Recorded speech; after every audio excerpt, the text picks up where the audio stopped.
यो सत्ताको कुर्सी गजबको हुँदो रहेछ। यताबाट उता जाने बित्तिकै सब कुरा बिर्सिने रहेछ। यो भन्सारको कर छलीको कुरामा अर्थमन्त्रीज्यूले सम्म संसदीय समितिमा गएर झुट बोल्नु भएको छ। मेरो हातमा आज यो महालेखा परिषदको यो रिपोर्ट छ। यो रिपोर्टको पेज नम्बरै भन्न पर्ने हो भने म पेज नम्बर भनिदिन्छु। पेज नम्बरै यो रिपोर्टको पेज नम्बरमा 152 नम्बरको पेजमा हेरे हुन्छ। स्पष्ट भनेको छ महालेखा परीक्षक कार्यालयले इभी गाडीहरूमा जुन मोटर छ त्यो मोटरको तपाईको क्षमतालाई तलमाथि गरेर मात्रै तातो पानी र कोरला नाका र रसुवा गढीबाट मात्रै 2 अर्ब 50 करोड 83 लाख 16 हजार रुपैयाँ अघिल्लो सरकारले छुट दियो। त्यसको छानबिन गर भनेको छ र देशैभरि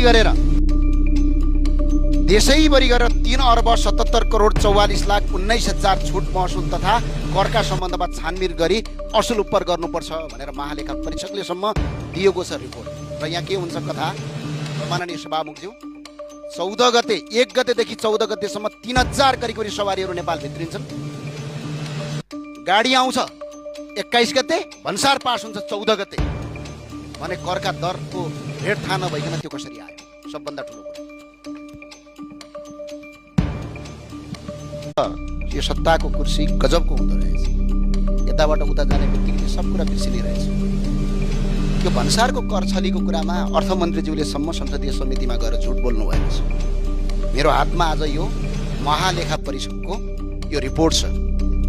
यो रिपोर्टको पेज नम्बरै भन्न पर्ने हो भने म पेज नम्बर भनिदिन्छु। पेज नम्बरै यो रिपोर्टको पेज नम्बरमा 152 नम्बरको पेजमा हेरे हुन्छ। स्पष्ट भनेको छ महालेखा परीक्षक कार्यालयले इभी गाडीहरूमा जुन मोटर छ त्यो मोटरको तपाईको क्षमतालाई तलमाथि गरेर मात्रै तातो पानी र कोरला नाका र रसुवा गढीबाट मात्रै 2 अर्ब 50 करोड 83 लाख 16 हजार रुपैयाँ अघिल्लो सरकारले छुट दियो। त्यसको छानबिन गर भनेको छ र देशैभरि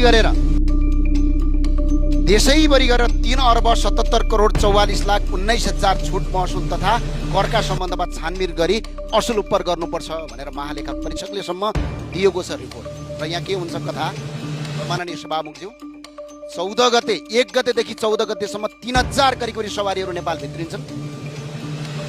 गाडी आउँछ 21 गते, भन्सार पास हुन्छ 14 गते भने करका दरको रेट थाहा नभइकन त्यो कसरी आयो? सबभन्दा ठुलो